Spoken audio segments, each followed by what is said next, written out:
Romanos capítulo 10 es nuestra misión para hoy sábado 11 de julio. Romanos capítulo 10.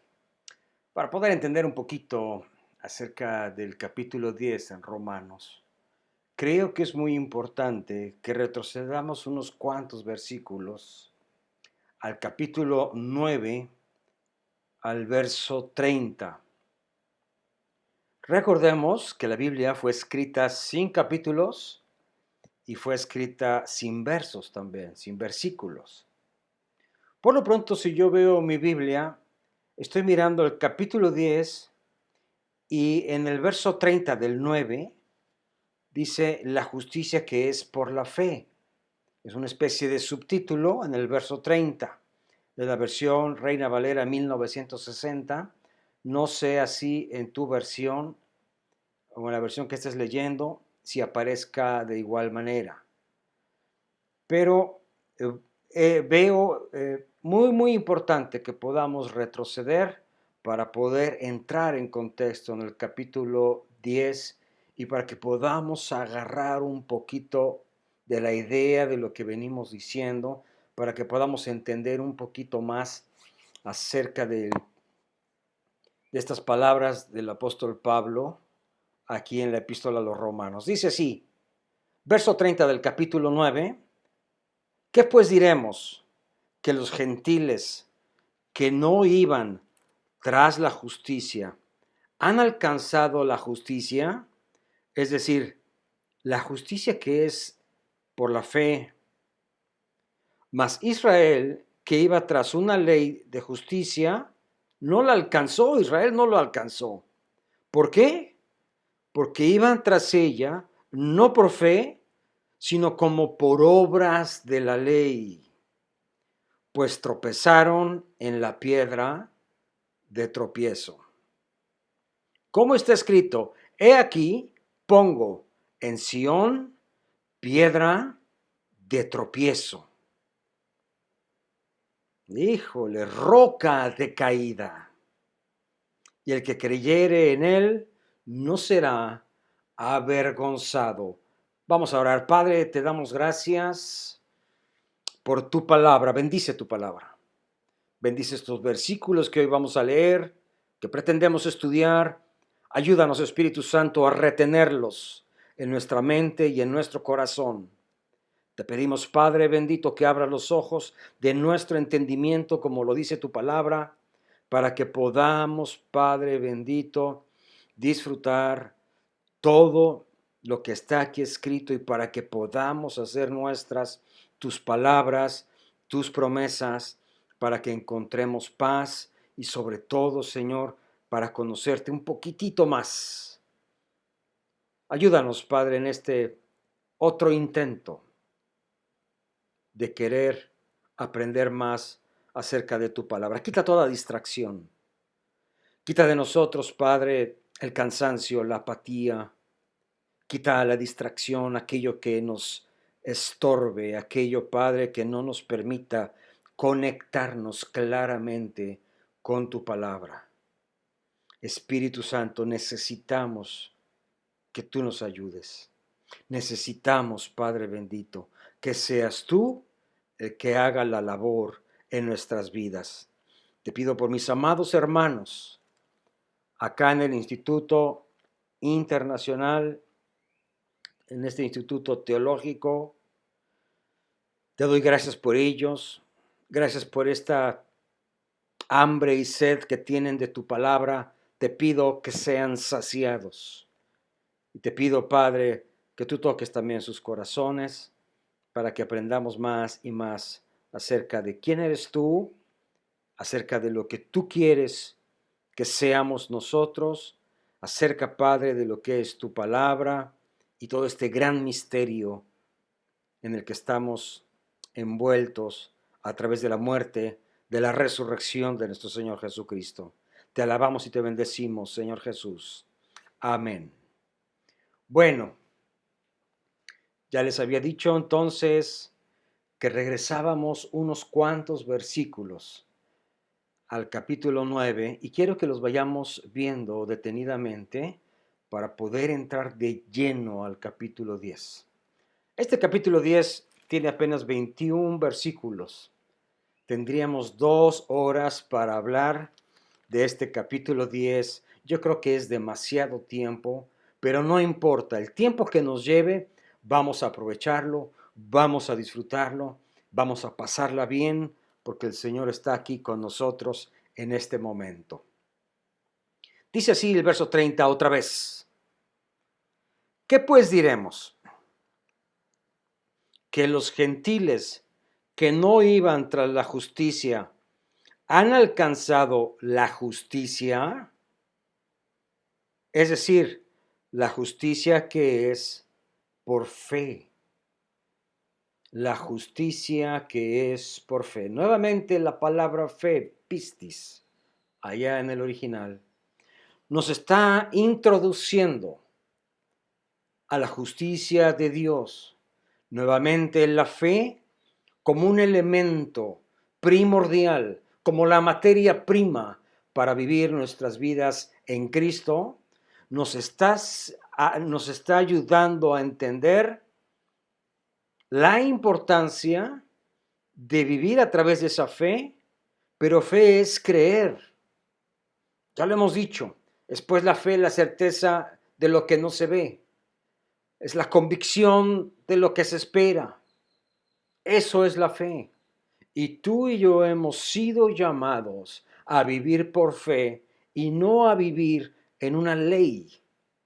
Ahora, nosotros seríamos aquellos gentiles. No está hablando de los judíos, está hablando de los que somos de afuera y que fuimos injertados en ese olivo natural, en ese olivo que es Dios, y las ramas naturales serían los judíos y nosotros somos los injertos silvestres, por así decirlo. Así lo dice la palabra de Dios. Y dice la Escritura entonces que hemos alcanzado esa justicia. Dice pues la Biblia, justificados pues por la fe, tenemos paz para con Dios por medio de nuestra fe. Ahora fíjate bien.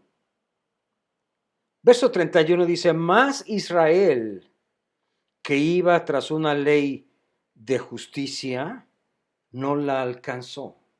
Israel todo el tiempo tratando de vivir bajo una ley. Y a través de esta ley no alcanzaron la justicia de Dios, no alcanzaron el ser justificados delante de Dios. Me conmueve pensar que ya llevamos 9, 10 capítulos el día de hoy y seguimos hablando del mismo tema. La ley, la justicia, la gracia. Pareciera ser entonces que los romanos estaban como tercos y aferrados, o más bien la iglesia en Roma, la iglesia judía en Roma, vivían aferrados, vivían sin poder mirar más adelante de la ley. La ley era su meta, era su objetivo, y hasta ahí llegaba su entendimiento. Y se movían y vivían y pensaban en la ley, haciéndose ciegos, haciéndose sordos y mudos a la justicia que venía a través de la fe. Y si ellos decidieron vivir en la ley, por lo menos hasta este punto, quiere decir entonces que es algo de lo que se han aferrado ellos, pero es algo que ellos mismos están tratando de hacer para ganarse un lugar delante de Dios. Todavía los vemos en una religión. Recuerden que la religión está buscando siempre hacer algo para ganarse un aplauso de parte de Dios o para ganar un reconocimiento delante de Dios, cuando esto es inútil, es torpe e innecesario, ya que la Escritura nos ha enseñado a todos nosotros, que es a través de la fe. Ahora fíjate bien. 32. ¿Por qué? Dice, porque iban tras ella, no por fe. Iban tras una justicia, pero no a través de la fe. Iban por una justicia a través de sus obras. Aquí está el gravísimo problema. Y luego dice que, sino que por obras de la ley, y luego dice, tropezaron en la piedra de tropiezo. Como está escrito, he aquí pongo en Sión piedra de tropiezo y roca de caída. El que creyere en él no será avergonzado. Ahora, analicemos despacio este verso 33 que dice, he aquí pongo en Sión piedra de tropiezo. ¿Quién puso esa piedra de tropiezo?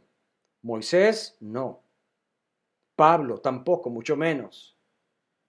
Dios mismo puso una piedra de tropiezo, una roca para hacerles caer a los judíos. Una sopa de su propio chocolate. Esto significa entonces que fue Dios el que provocó en ellos esta caída. ¿Era Dios acaso malo? ¿Era acaso Dios aquella especie de aguafiesta? ¿Era acaso Dios alguien que no le importara o no le importaba que su pueblo escogido fuera cada vez mejor o se comportaran mejor? No, la principal piedra del ángulo fue puesta ahí para caída y como ya lo dijimos desde un principio, esa piedra, esa roca de caída estaba puesta ahí para que el pueblo de Israel se diese cuenta que alejados de Dios, nada podremos hacer. Ahora, la santidad de Dios se manifiesta en su ley. Esa ley prohíbe el pecado en todas sus expresiones. Es decir, si yo quisiera entender los pensamientos de Dios y la santidad de Dios, tendría que entender la ley perfectamente bien. La ley venía del corazón de Dios, claro que sí. La ley tiene que ver con el carácter santo o 3 veces santo de Dios, sí, por supuesto. Esa es una ley que expresa quién es Dios, cuál es su naturaleza y cuál es su postura ante el pecado, además. Pero si leemos la ley a la verdad, dice la Escritura, dice, la ley a la verdad es santa. Y el mandamiento, dice la Escritura, es santo. La ley es santa, el mandamiento es santo, y no nada más dice la Biblia que el mandamiento es santo, sino que es justo y bueno. Así lo enseña Romanos capítulo 7 en su versículo 12. Si yo retrocedo un poquito a Romanos 7, dice así, en el verso 12, de manera que la ley a la verdad es santa y el mandamiento santo, justo y bueno. Un mandamiento justo, mandamiento bueno. Pero pensemos que al mismo tiempo Dios utilizó la piedra de tropiezo para hacer caer a Israel en esa piedra. Entonces podríamos pensar muchas cosas erróneamente. Si tú y yo pensamos las escrituras como hombre natural, nos vamos a tropezar en la piedra de tropiezo, en la roca de caída. Bien dice Corintios que el hombre natural no percibe las cosas que son del Espíritu de Dios porque para él son locura y no las puede entender porque éstas se han de discernir espiritualmente. Es ahí el problema que tenía Israel. Israel trataba de entender con su mente, no a través de la fe, sino con su mente. Querían hacer y cumplir esa ley y era prácticamente imposible porque seguían viviendo como hombres naturales y le llamaban entonces a la fe una locura. Ahora, si Dios puso esa piedra de tropiezo, esa roca de caída, me lleva a pensar muchas cosas más. Y me lleva a pensar cosas que difícilmente puedo aceptar o cosas que difícilmente quiero aceptar. Esto me está enseñando que Dios es el ordenador y el controlador del pecado. Porque cuando Dios dio la ley, la dio para que la rompieran. Así como estamos oyéndolo. Dios dio la ley al pueblo de Israel para que se tropezaran y para que cayeran en pecado. Entonces es Dios el que ordenó ese pecado. Es difícil de creerlo así, ¿verdad? ¿Verdad que suena como a locura? ¿Verdad que podríamos pensar tantísimas cosas acerca de lo que te estoy diciendo? Eso es lo que yo quiero que tú pienses. Eso es lo que yo quiero que tú analices a la luz de las Escrituras y mis mensajes siempre serán así. Siempre serán mensajes que den mucho de qué hablar, pero serán mensajes que te hagan pensar, serán mensajes que te hagan ser más curioso para que corramos a las Escrituras y pensemos. Recuerda que pensar y creer van de la mano. Dios no tiene ningún problema con que pensemos la Escritura, jamás. Así que podemos decir confiadamente que creer es pensar. Y tú y yo también somos llamados a pensar las Escrituras. Ahora, esto es lo que nos está diciendo el verso 33. Yo pongo en Sión piedra de tropiezo, roca de caída, el que creyere en él no será avergonzado. ¿Qué quiere decir esto? Que cuando tú y yo caemos en pecado y tropezamos en pecado, somos avergonzados. Sin embargo, cuando creemos en Jesús, dice la Biblia, el que creyere en él no será avergonzado. ¿Por qué? Porque somos justificados a través de la fe. Si yo busco ser justificado a través de las obras de la ley, son obras muertas. Pero cuando soy justificado a través de la fe, no seré avergonzado. Porque la fe y la gracia del Todopoderoso suple todo lo que mi humana debilidad no puede llenar. Y en ese espacio, en ese hueco, entra la gracia del Padre y suple y llena todo hueco y todo vacío para que yo no sea condenado, para que yo no quede avergonzado de esta mi fe a través de Jesucristo. Ahora, vámonos pues adelante. Ahora sí creo que podemos entrar de lleno al capítulo 10. Creo que el capítulo 10 nos está esperando con muchas ansias, ¿verdad? Capítulo 10 dice así: hermanos, ciertamente el anhelo de mi corazón y mi oración a Dios por Israel es para salvación.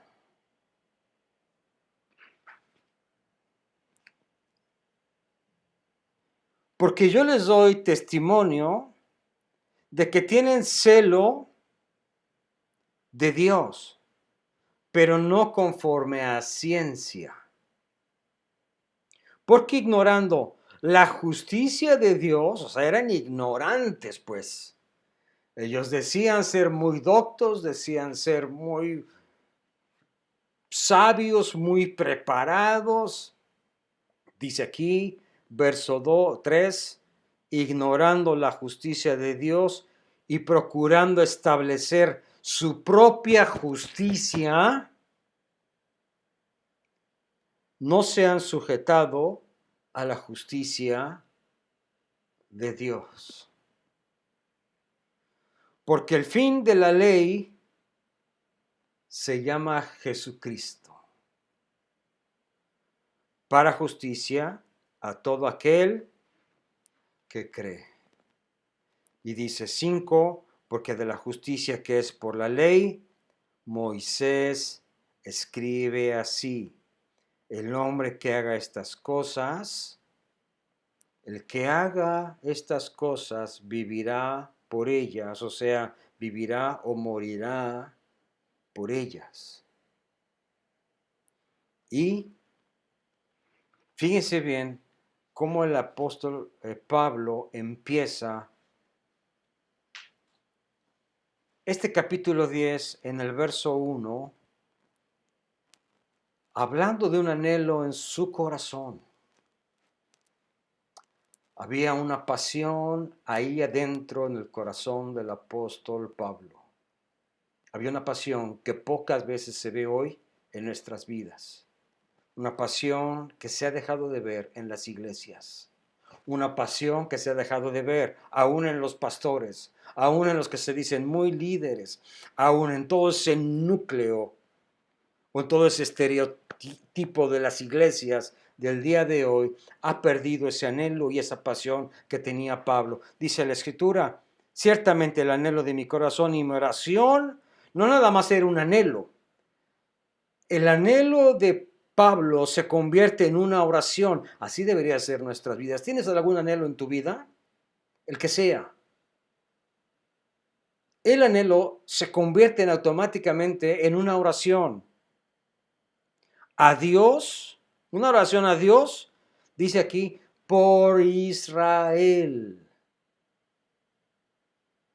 que es para salvación.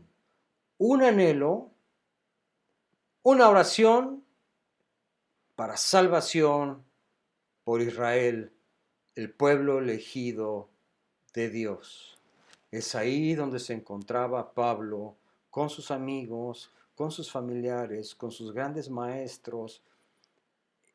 Pablo venía de ese pueblo, de esa gente israelita, de ese judaísmo, de toda esa religión y de toda esa carga que se lleva en las espaldas. De ahí venía Pablo. Y Pablo ya se había sacudido toda esa carga pesada y dice ahora, mi anhelo es para salvación. Ojo, mi anhelo, dices, y mi oración es para salvación. No todo el que tiene la ley es salvo. Porque Pablo bien hubiese dicho, ustedes tienen la ley, bueno, son salvos. Ustedes tienen la ley, bueno, algún día nos veremos con Cristo. No. El tener la ley, el saberse la ley de memoria, el guardar la ley como esa religión con la que la guardan los judíos, no los hacía salvos. Entonces Pablo ya había pasado de la muerte a la vida. Había pasado de la ley a la gracia a través de la fe. Pablo se sabía y se conocía como salvo, pero el pueblo de Israel era un pueblo ignorante, era un pueblo que no era salvo, aunque eran perfectamente religiosos.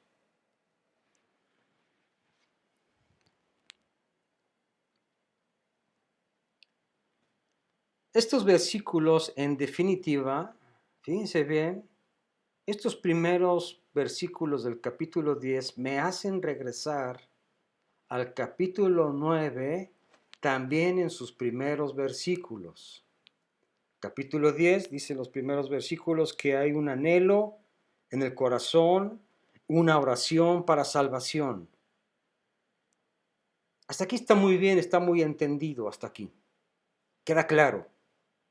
Queda clara la postura del apóstol Pablo en cuanto a Israel, pero fíjense bien a qué extremo llegaba el apóstol Pablo como un hombre de Dios que entendía perfectamente bien la ley y la gracia y la fe. Capítulo 9, verso 1, dice así: verdad digo en Cristo, no miento, y mi conciencia me da testimonio en el Espíritu Santo.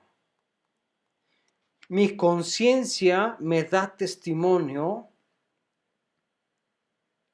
en el Espíritu Santo. ¿Quieres saber cómo es? ¿Quieres saber si en tu vida estás caminando de acuerdo a lo que Dios pide para tu vida? Dice aquí la Escritura que en la conciencia hay un testimonio.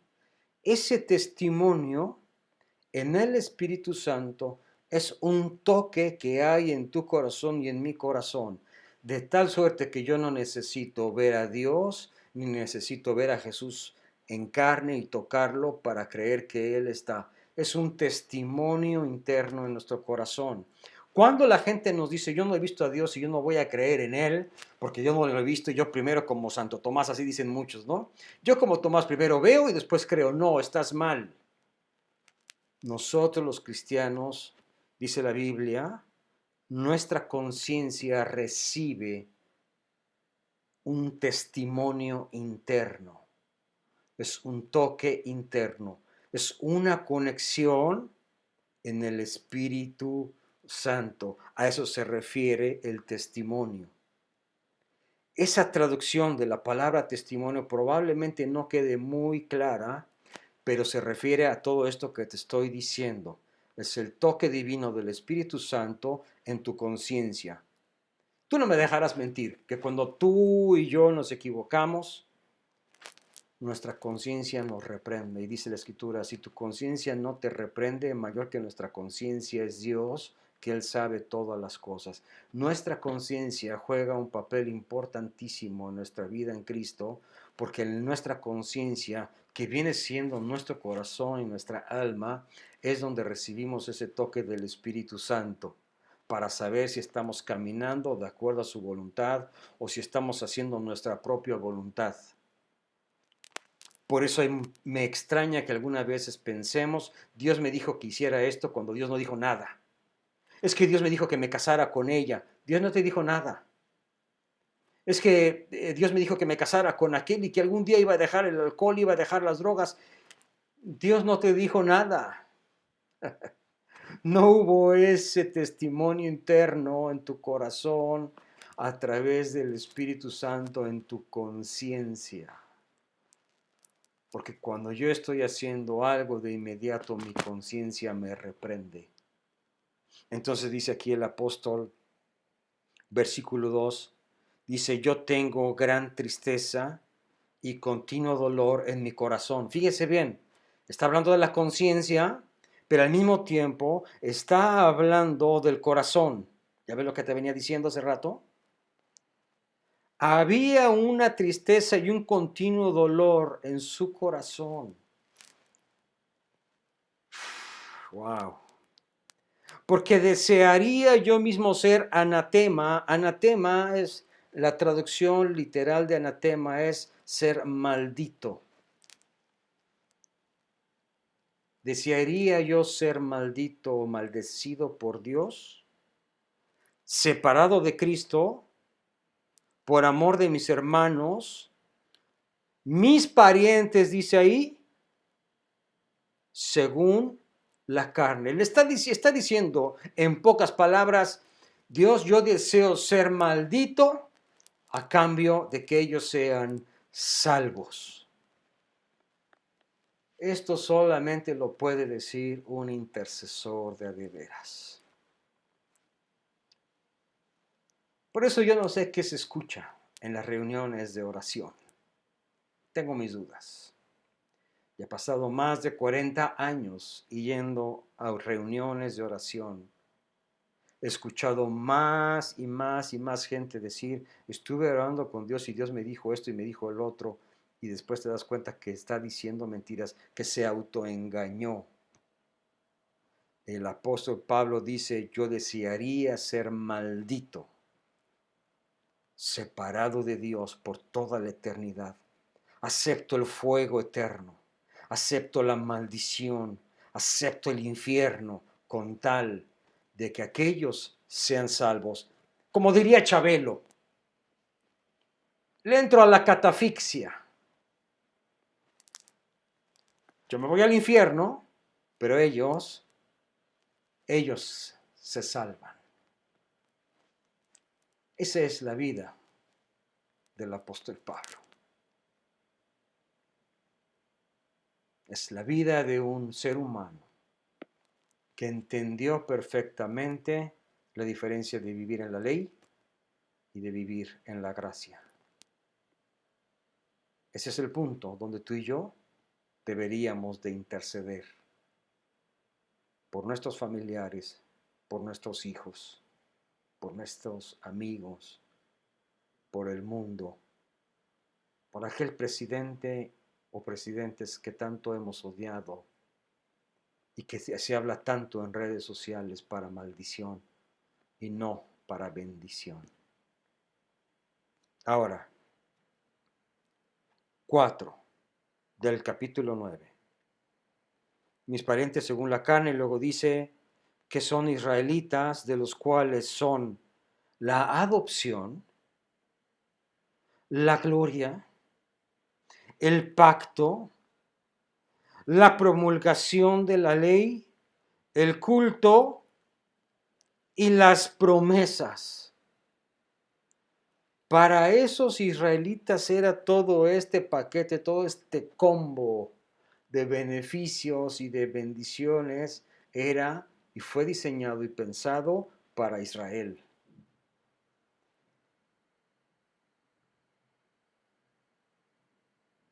5, de quienes son los patriarcas y de los cuales según la carne vino Cristo, el cual es Dios sobre todas las cosas, bendito por los siglos de los siglos.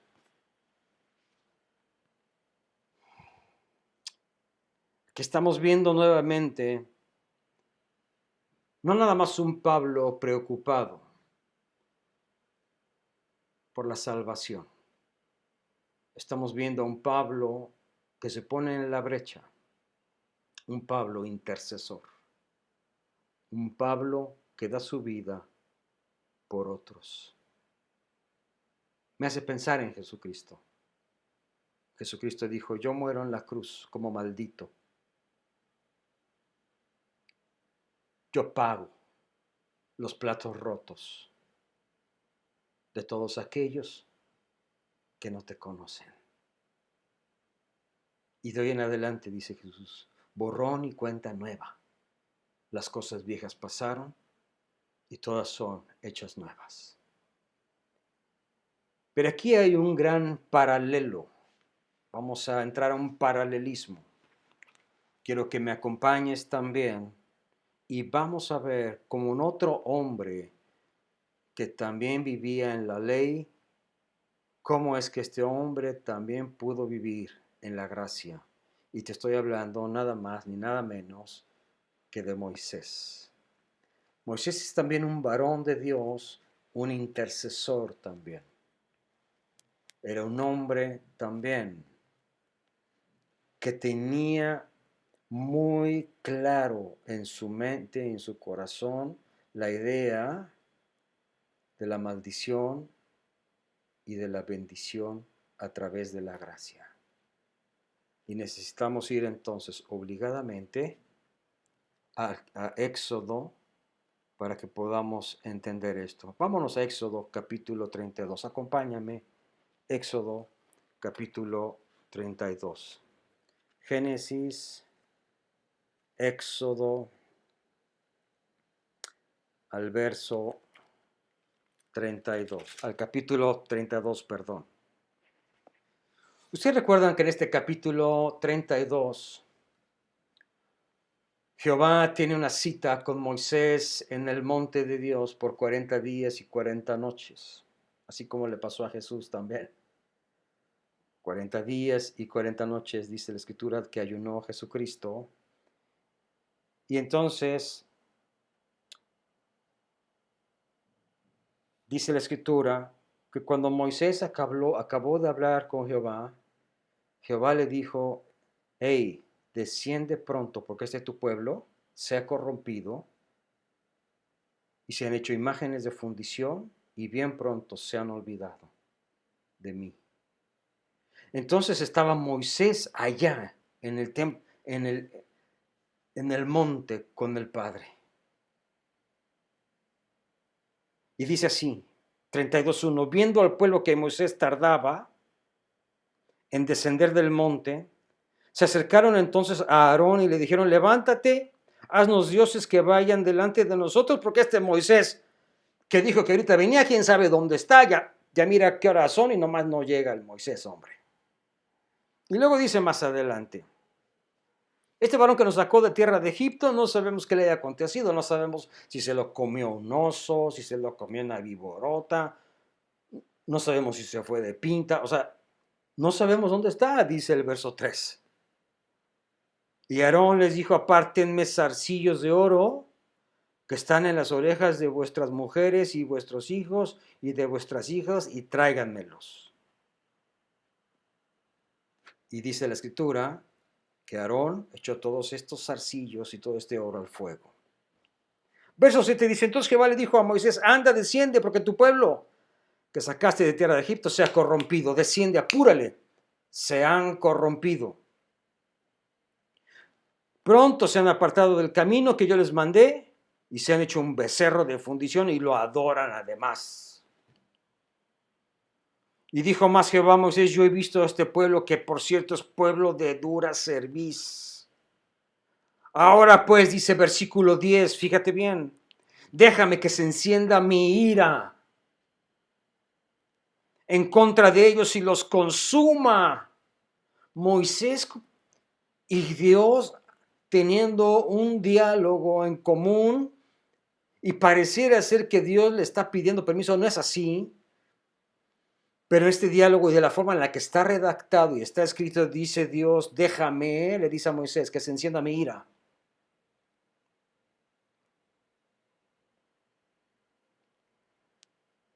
Y los voy a consumir, verso 10, y de ti yo haré una nación grande. No es que Dios le estuviese pidiendo permiso a Moisés.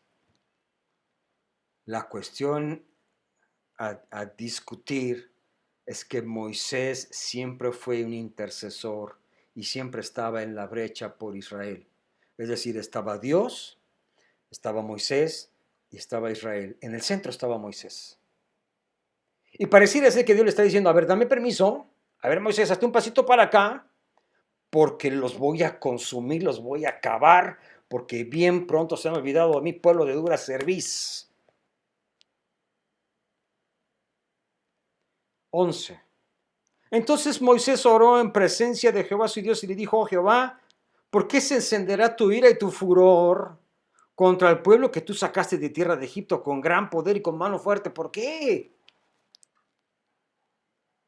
¿Por qué han de hablar los egipcios diciendo, para mal los sacó para matarlos en los montes y para raerlos de sobre la faz de la tierra? Y Moisés le dice a Jehová, vuélvete del ardor de tu ira. Oigan, qué diálogo es esto. Esto es de película hollywoodense. Moisés diciéndole a Dios, no lo hagas. Vuélvete, arrepiéntete, le está diciendo. ¿Por qué los has de destruir? ¿Por qué los has de acabar, de terminar? No, Señor. O sea, no se te ocurra. No. Vuélvete del ardor de tu ira.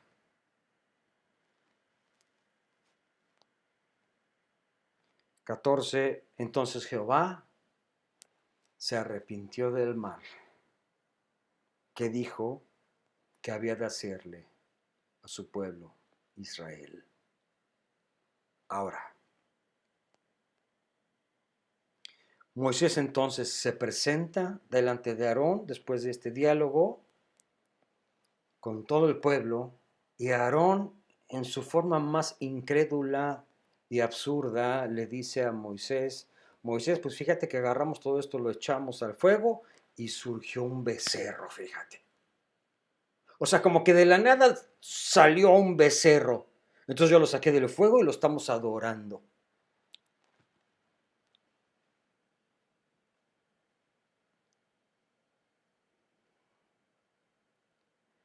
Verso 25.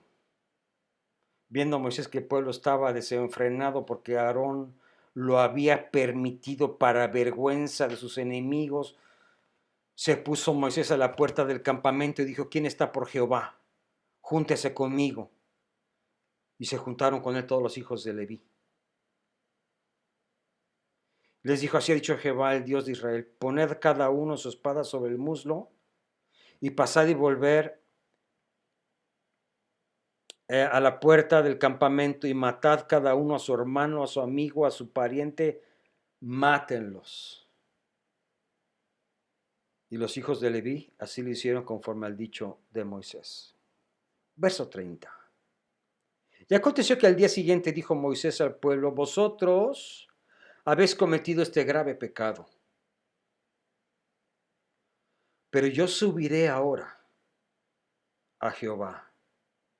Yo subiré ahora a Jehová y quizá lo aplacaré acerca de vuestro pecado.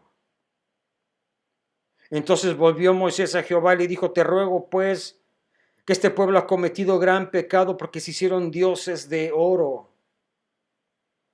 Verso 32 del capítulo 32 en el Éxodo y dice, te ruego que perdones ahora su pecado. Y si no, raeme ahora del libro que has escrito. Si tú no perdonas a Israel, bórrame del libro que tú has escrito, allá donde está mi nombre, como una persona salva, como una persona justificada, bórrame. Se condenan ellos, yo también me muero con ellos. Eso estaba diciéndole Moisés a Jehová. Raeme del libro. Raeme es arráncame de ese libro que tú has escrito. Es la palabra macá, que significa borrar, deshacer y significa también destruir en su raíz. Exactamente lo que había hecho el apóstol Pablo, ¿se acuerdan? Aquí hay un paralelismo entre Moisés y Pablo.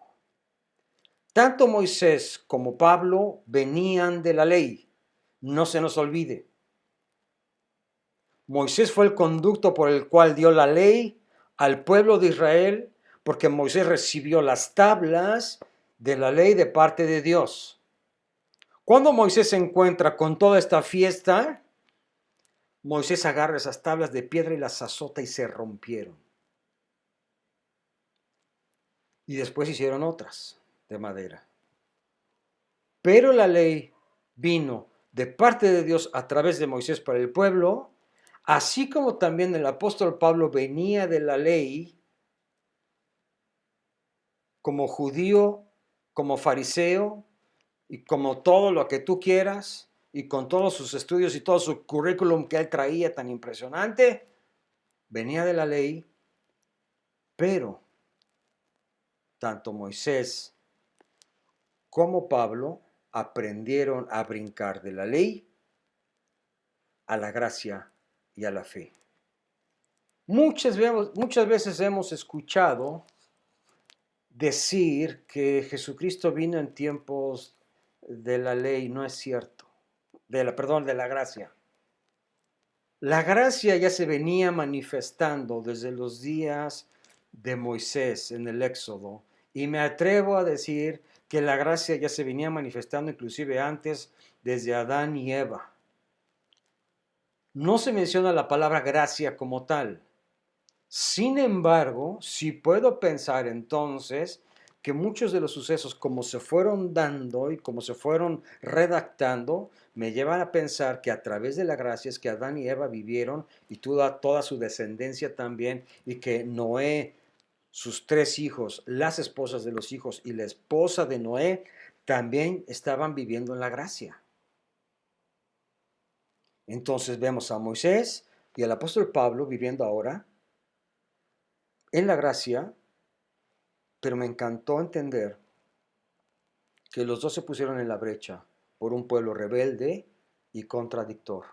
Moisés y Pablo en el capítulo 9, poniéndose a la brecha por aquel pueblo rebelde, por aquel pueblo ignorante, por aquel pueblo que nunca quiso escuchar lo que Dios tenía preparado para ellos.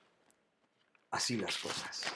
Ahora, vámonos más adelante, regresamos pues a Romanos, porque está corriendo el tiempo y yo no sé cuánto tiempo llevamos, permítanme, ya son 46 minutos llevamos. Vamos a seguir apurándonos. Dice el verso 6, capítulo 7, allá en Romanos, capítulo 10 de Romanos, y vámonos al verso 6 y el 7. Pero la justicia que es por la fe dice así: no digas en tu corazón, ¿quién subirá al cielo? Esto es, para traer abajo a Cristo. ¿O quién descenderá al abismo? Esto es, para hacer subir a Cristo de entre los muertos. Mas, ¿qué dice verso 8? ¿Qué dice? Cerca de ti está la palabra en tu boca. Cerca de ti está la palabra en tu boca y en tu corazón. Esta es la palabra de fe que predicamos. La ley en sí no era una palabra como de fe, era una palabra de mandamientos y ordenanzas, sí, pero no iba acompañada de fe en sus corazones y no serviría de nada. Luego dice, verso 9, que si tú confesares con tu boca que Jesús es el Señor y creyeres en tu corazón que Dios le levantó de los muertos, serás salvo. Ahora, vamos nuevamente, rapidísimo, a tratar de entender qué es lo que nos está diciendo aquí el apóstol Pablo en todo esto. Dice el verso 6, pero la justicia que es por la fe, dice así: no digas en tu corazón, ¿quién subirá? ¿Quién subirá al cielo? A ver, ¿quién va a subir al cielo para hacerme venir a Cristo aquí? A ver, ¿qué está tratando de decir el apóstol Pablo? Que cuando no actuamos y no vivimos conforme a la fe, queremos ver. Por eso está hablando claramente la Escritura que dice: ¿quién va a subir por nosotros al cielo? Para que podamos creer, para que podamos ver. Eso estaba diciendo el apóstol Pablo. Quiere decir entonces que los judíos le estaban refutando esa parte de fe que no estaba funcionando en su vida, aunque tenían por otro lado la ley. La ley y la fe son cosas muy separadas, muy diferentes. Quiero hacer énfasis y que en ese punto, porque quiero que lo guardemos en nuestro corazón. De nada nos sirve que nos sepamos las escrituras de la A a la Z, del Génesis a Apocalipsis, si esta palabra no lleva fe en nuestros corazones. No nos puede salvar. Pero es la palabra de Dios en los mandamientos, sí, pero puedes no ser salvo. Ahora, el problema aquí es que los judíos, como muchos de nosotros, vivimos pensando en Dios como que estando lejos. Siempre lo he dicho y me gusta expresarlo de esta manera. Hemos perdido la conciencia del invisible. Estamos orando sin la conciencia de que Dios está escuchando. Lo digo y lo repito, porque así me sale en el corazón, así me pasó a mí. Y muchas veces viví engañado, muchas veces viví frustrado, intentando creer en un Dios que no era el Dios de la Biblia, era un Dios del que yo me formé a mí mismo, que yo lo diseñé y que yo lo acomodé de acuerdo a mi mentalidad y de acuerdo a mis emociones y sentimientos. Y yo dije, esto es Dios. Y Dios no era eso. Y estuve muchos, muchos años equivocado, pensando que Dios era de una forma cuando Dios es de otra forma. Y la razón para no pensar en Dios como estando lejos es que Dios no mora en el espacio. Dios contiene en sus manos los mares y las profundidades de los mares en sus manos. Él los contiene en sus manos. O sea, Dios no está en el espacio para que le estemos rogando a las estrellas, a ver qué va a hacer el universo por mí. El universo no va a hacer nada por ti ni por nadie. El universo, las estrellas, los planetas no tienen ningún poder de hacer nada en tu vida. Es que ya se alinearon los planetas y yo soy libre. No, aunque seas lo que seas y te llames Superman, no va a pasar nada. Dios no mora en el espacio, Dios contiene el espacio en sus manos. Y es exactamente lo que sucede, que nuestro corazón, nuestra alma, es la que pone distancia entre nosotros y Dios. Por eso el problema de Pablo para tratar de expresar que es por fe, porque si nuestro corazón no cree, no puede hacer clic con esa fe que es necesaria para salvación. Es nuestro corazón el que pone distancia entre Dios y nosotros. Es nuestro corazón, es nuestra carne. Y luego ya adelante decíamos entonces, verso 8, ¿qué dice la Escritura? Cerca de ti está la palabra en tu boca, en tu corazón. Esta es la palabra de fe que predicamos. Otra vez la palabra fe, fe, fe, fe, una y otra vez, y fe por todos lados. Uno de los grandes problemas que Dios ha tenido con la humanidad es la falta de fe. Es mi falta de fe, es tu falta de fe, la falta de fe de las iglesias, la que está estorbando y la que pone la diferencia y la distancia entre Dios y nosotros. Y seguimos cantando absurdamente en las iglesias, Espíritu Santo, ven, Espíritu Santo, nada, que el Espíritu Santo habita en nosotros, Él lo dijo. Oh Jesucristo, ven, acércate. No, no Señor, tú acércate a Él, porque Dios está aquí, el Señor Jesucristo está aquí y ha prometido que estaría con nosotros todos los días hasta el fin del mundo. Y hay canciones y cantos y cientos de ellos que se han cantado por tantos años que repiten el mismo error y se sigue cantando en las iglesias como algo muy lindo, como algo muy bello, pero que carece de todo significado y de toda doctrina sana. Ahora, vámonos más adelante. Y estamos prontos a terminar. Quiero que entendamos un poquitito acerca de lo que está diciendo aquí, que si confiesas con tu boca que Jesús es el Señor y crees en tu corazón que Dios le levantó de los muertos, serás salvo. Fíjate bien. Si confiesas con tu boca que Jesús es el Señor y crees en tu corazón que Dios le levantó de los muertos, crees en tu corazón es llevar la fe al corazón, ¿ya ven? O sea, una y otra vez la escritura nos hace dar un loop, así como vueltas, para llegar al mismo sitio. Creemos en nuestro corazón que Dios le levantó de los muertos, entonces tú y yo seremos salvos. Porque con el corazón se cree para justicia.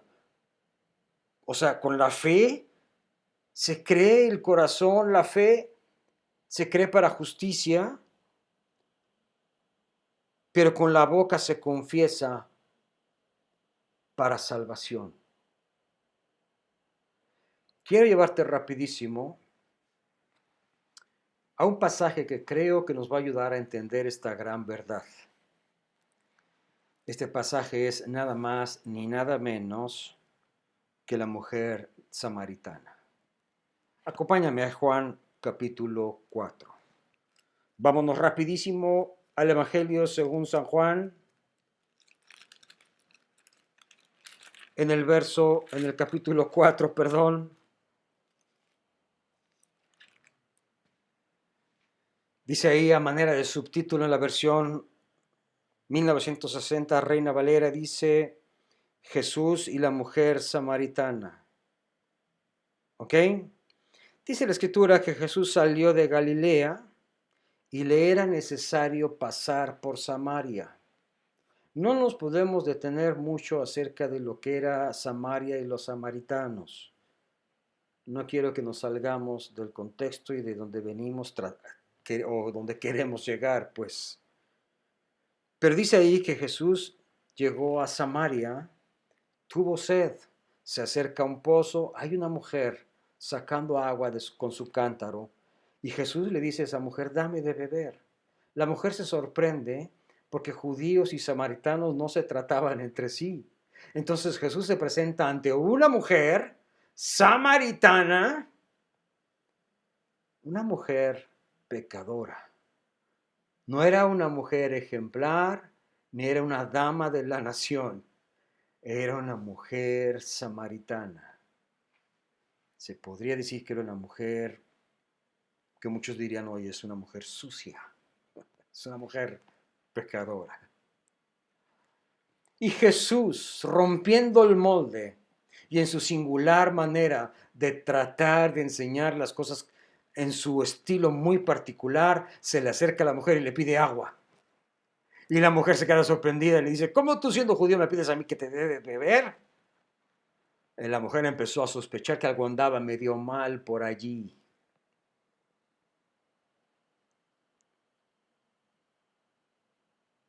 Entonces dice la escritura, verso 10, respondiendo Jesús y le dijo, si tú conocieras del don de Dios y quién es el que te dice dame de beber, tú le pedirías y él te daría agua viva. Y la mujer le dijo, Señor, no tienes con qué sacarla. El pozo es hondo, ¿de dónde pues tienes esa agua viva? Y respondiendo Jesús le dijo, cualquiera que bebiere de esta agua volverá a tener sed, mas el agua que yo le daré no tendrá sed jamás, sino que del agua que yo le puedo dar será para que brote en ella una fuente de vida eterna. Y la mujer le dijo, Señor, dame de esa agua para que no tenga yo sed ni venga aquí a sacarla más.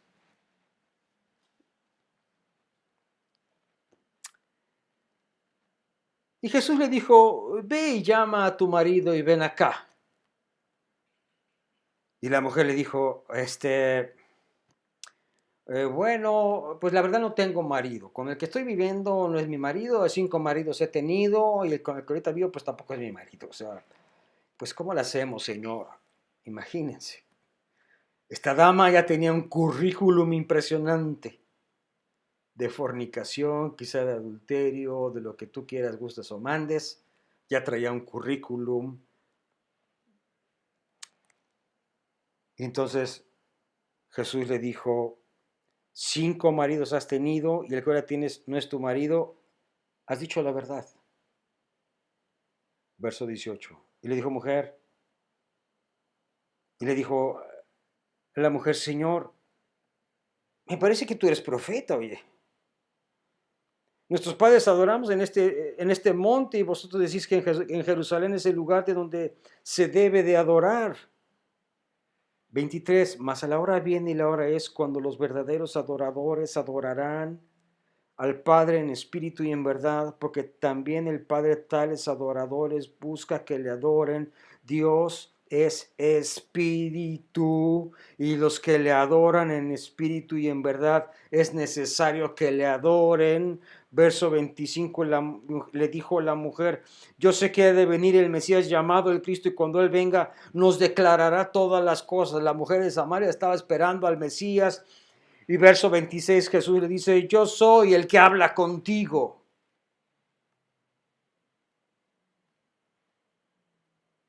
Y en esto vinieron sus discípulos y se maravillaron de que hablaba con una mujer samaritana. Y estaban escandalizados estos, oígame. Y ninguno le dijo al maestro, ¿qué preguntas o qué hablas con ella? O señor, pues aquí la dama, no señor, no te conviene porque vayan a hablar mal de ti pues ya sabes señor cómo son. No, los apóstoles no dijeron nada y no se atrevieron a preguntar nada. Entonces la mujer dejó su cántaro y fue a la ciudad y les dijo a los hombres, vengan y vean a este hombre que me ha dicho todo cuanto he hecho. ¿No será este el Cristo?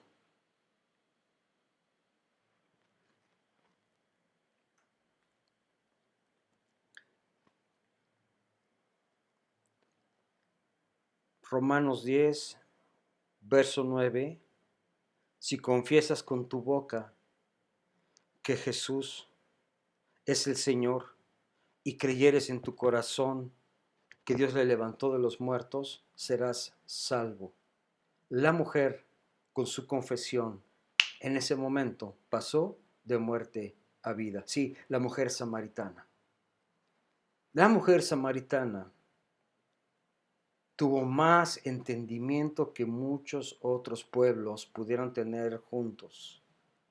La mujer samaritana, en su calidad de una mujer pecadora, quizá fornicaria, adúltera, lo que tú quieras, tuvo la capacidad de agarrar en su corazón esas palabras de fe y en el mismo instante confesó que Jesucristo era el Señor, según me enseña el texto en Juan capítulo 4, que es el requisito indispensable para la salvación, la confesión y el creer con tu corazón.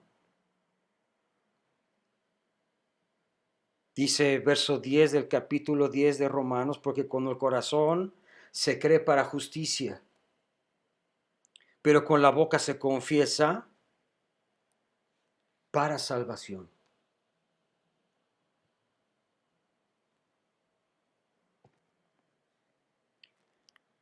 Verso 30 del capítulo 4 de Juan, dice, entonces salieron los de la ciudad y vinieron a él. ¿Por qué vinieron a él? Porque la mujer los mandó llamar, la mujer los persuadió de hacerles entender y de hacerles creer. La mujer confesó, ¿no será este el Cristo? Jesús ya le había dicho unos versos antes que él era el Cristo. Le dijo, yo soy el que habla contigo. Salió disparada, buscó al pueblo y dijo, se me hace que este es el Cristo. Y los discípulos del maestro le rogaban que comiese algo. Le decían, Rabí, come, porque pues ya han pasado muchos días y muchas horas y tú no has comido, maestro. Entonces Jesús le dijo, ustedes no saben que mi verdadera comida y mi verdadera bebida es que yo haga la voluntad de mi Padre. Y los discípulos en su incredulidad decían, ¿habrá habido alguien que le trajo de comer al maestro que no tiene hambre? 39. Y muchos de los samaritanos de aquella ciudad creyeron en él por la palabra de la mujer. Muchos de los samaritanos creyeron en Jesucristo por la palabra de la mujer, porque con el corazón se cree para justicia, con el corazón se cree, pero con la boca se confiesa para salvación.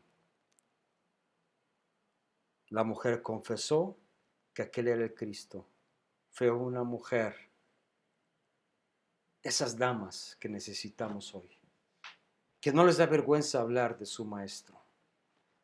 Esas mujeres que aunque se saben pecadores, hombres que aunque se saben pecadores, tienen la astucia y tienen la fuerza para hablar de Jesucristo para salvación a través de lo que se guarda y de lo que se cree en el corazón, porque del corazón habla la boca. ¿Qué hablamos, iglesia? ¿Qué es lo que hablamos? A mí me sorprende que tengo amigas, amigos en la fe, que cuando los escucho hablar me dan pavor. Y de acuerdo a lo que habla la gente, de acuerdo a cómo se expresa la gente, estoy seguro que no son salvos, sin que yo juzgue, ni critique, ni esté mandando al infierno a nadie. No, por favor, no estoy hablando de eso. Pero estamos hablando de que una gran parte de una ciudad creyó y se arrepintió por las palabras de una mujer pecadora. De eso estoy hablando.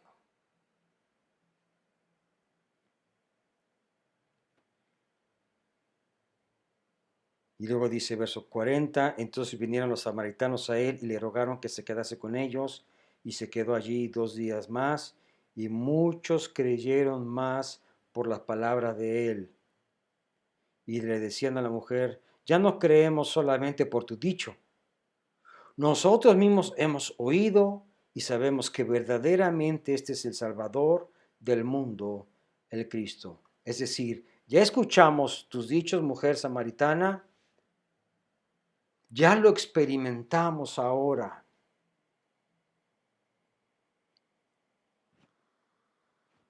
Y sabemos que verdaderamente Él es el Cristo, el Salvador del mundo. ¿Por qué viene a colación todo este texto? Porque aquí estábamos hablando en Romanos capítulo 10, que dice, si confiesas con tu boca que Jesús es el Señor y que hieres en tu corazón que Dios le levantó de los muertos, serás salvo. La mujer creyó, confesó, no nada más fue salva ella, también los que le estaban escuchando. Ojo, si tú y yo somos salvos de verdad, obligadamente nuestra fe tiene que tocar el corazón de otros. Porque cuando yo escucho a Dios, es cuando los demás me escuchan a mí también. No puede ser posible que yo diga que vengo a la iglesia, que estoy buscando al Señor, que estoy caminando en la gracia, que le amo con todo mi corazón y que todos los domingos levanto las manos y digo aleluya, amén, gloria a Dios, pero mi vida no ha sido una vida capaz de tocar y de influenciar en el corazón y en la fe de otros. Permítame dudar de tu fe, iglesia.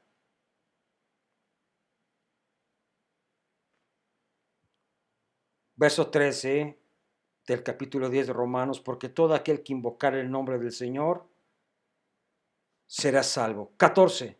¿Cómo pues invocarán a aquel en el cual no han creído? ¿Cómo lo van a invocar? Todavía no han creído en él. ¿Y cómo creerán en aquel que no han oído?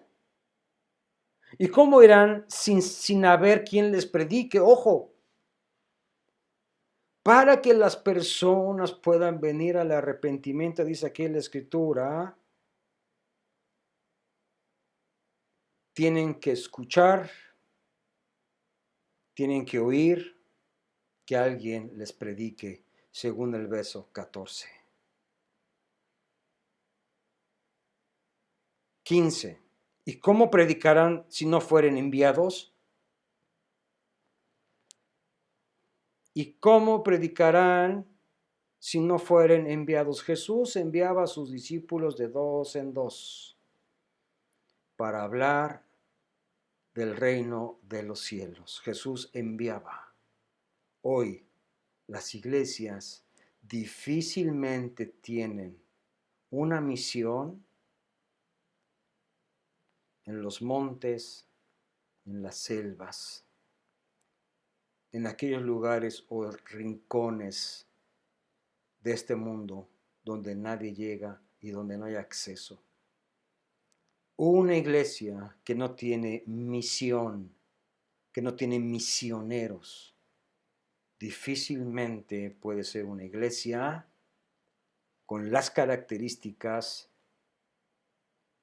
del modelo bíblico que Jesús y Dios estableció en su palabra. Toda iglesia que se dice que conoce a Cristo en su corazón, obligadamente debe de mantener misiones, a misioneros. Y es su responsabilidad darles de comer a los misioneros, a sus hijos y de vestirlos. Porque hoy hay iglesias que mandan a sus misioneros y los mandan al desierto y ni siquiera les preguntan si tienen chanclas o guaraches o zapatos. Jamás reciben los misioneros una llamada de los pastores para saber si tienen que comer. No hay misión, dice la Escritura. ¿Cómo van a creer si no hay quien les predique? ¿Cómo? ¿Cómo van a creer si no son enviados? ¿Cómo van a oír? ¿Cómo se va a activar esa fe si no han oído? ¿Y cómo van a confesar que Jesucristo es el Señor si ni siquiera saben que hay un tal Señor y un Jesucristo? ¿Cómo? Pero hoy estamos muy preocupados por ese absurdo que hay en las iglesias. Las iglesias están enamoradas de la forma, de la fiesta, de toda esa estructura que hay en las iglesias que ha sido absorbida del mundo, de todo el espectáculo del mundo, de luz, de sonido, de milagros. ¿Y cómo van a creer aquellos cuando nadie va y les predica? Somos una iglesia superficial, de mucha forma, pero de nada de profundidad. Somos muy poco profundos en nuestras iglesias. Yo sé que defendemos a los pastores, muchos nos caen los pastores súper bien, nos defendemos las organizaciones religiosas, lo siento, perdón, pero aquí la Escritura nos está enseñando que si no hay una iglesia que no ha aprendido a mandar misioneros, es una iglesia que carece de muchas cosas. Y hasta ahí le dejo, porque podemos seguir hablando acerca de este tema.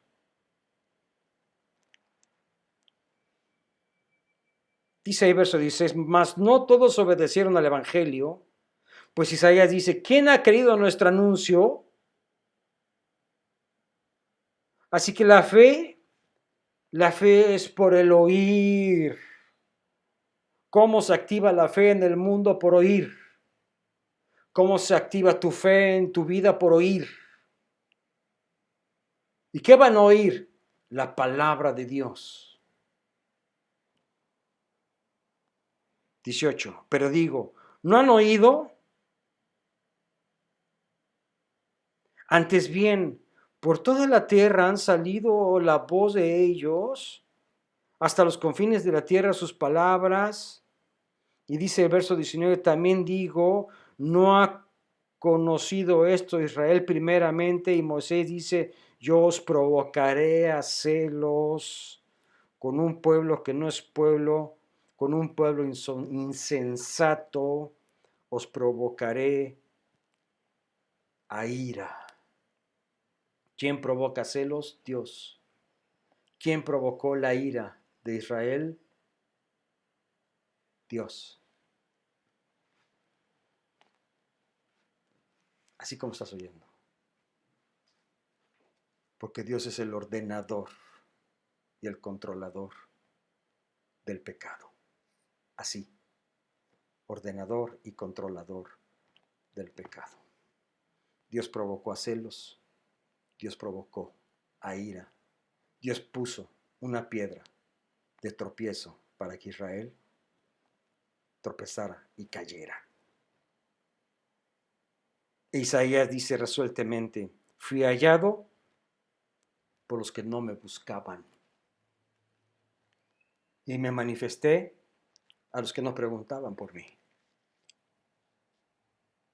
Pero acerca de Israel dice, Todo el día extendí mi mano a un pueblo rebelde y contradictor. Así cierra el capítulo 10. Todo el día extendí mi mano a un pueblo rebelde y a un pueblo contradictor. A un pueblo que no puede creer, que no acepta, que no es por obras de la ley, sino que es a través de la fe, de esa fe que se activa en mi corazón, que me lleva a confesar que Jesucristo es el Señor y es el Salvador personal y el Salvador de todo aquel que en Él cree. Podríamos seguir muchas horas sobre el tema. Creo que tenemos suficiente. Así que me despido de ustedes, amados de mi Padre. Deseo de todo mi corazón que sean bendecidos como yo les he sido. Espero que pronto nos podamos ver y nos podamos abrazar allá en el ITI. Sabemos que estamos pasando momentos difíciles, donde la economía de muchos está quebrada, donde muchos de nuestros amigos, familiares han perdido la vida en esta terrible pandemia. Pero yo sé que el día que todo esto termine, nos podremos saludar, nos podemos encontrar otra vez y podemos gozarnos y alegrarnos en esa salvación tan grande. El que tenga oídos para oír, que oiga lo que el Espíritu dice a las iglesias. Les bendigo en el nombre de Jesús.